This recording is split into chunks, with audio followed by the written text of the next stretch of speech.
पश्चिम Asia की जंग में डायरेक्ट फाइट भले ही अमेरिका, इजराइल और ईरान के बीच है, लेकिन इसके साइड इफेक्ट से पूरी दुनिया में संकट हर दिन गहराता जा रहा है। एशिया हो या यूरोप या फिर अफ्रीका, स्थिति विस्फोटक हो चली है। ईरान ने तेल और गैस वाली ऐसी नस दबाई है जिसके चलते कई देशों में सरकारों को पैनिक बटन दबाना पड़ा है।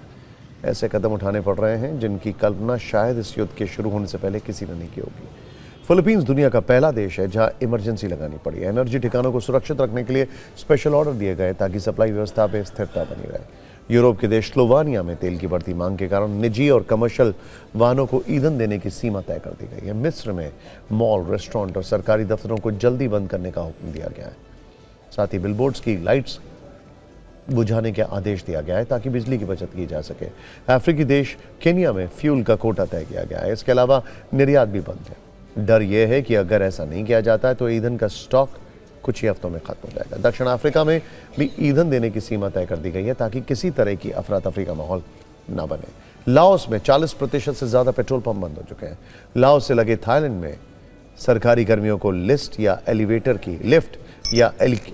की जगह सीढ़ियां इस्तेमाल करने की सलाह दी गई है। श्रीलंका में प्रत्येक बुधवार को सार्वजनिक छुट्टी घोषित कर दी गई है, जिसके चलते उस दिन फैक्ट्रियां, दुकानें और स्कूल बंद रहेंगे। यही नहीं, श्रीलंका में स्कूल भी 3 दिन ही खुलेंगे।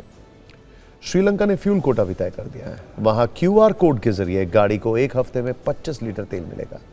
तिपहिया के लिए यह सीमा 20 लीटर है।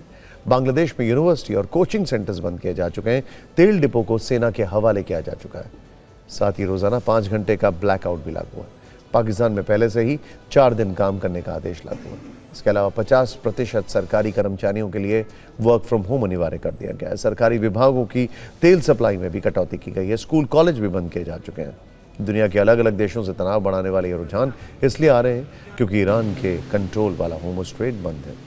ये वो समुद्री रूट है जहां से दुनिया भर में 20% तेल गैस की सप्लाई होती है। इस एनर्जी संकट के बीच जर्मनी का दर्द भी छलक पड़ा है। जर्मनी ने कहा है कि परमाणु ऊर्जा प्रोग्राम को बंद करना एक भूल थी और ऐसे संकट के समय इसका ज्यादा नुकसान होता है। यही बात उन्होंने रशिया यूक्रेन युद्ध के दौरान भी कही थी। जर्मनी की ऊर्जा मंत्री कैथरीना रीचे ने कहा है कि हमें अब परमाणु ऊर्जा की कमी है क्योंकि ये किफायती दामों पर बिजली उत्पादन के लिए जरूरी है।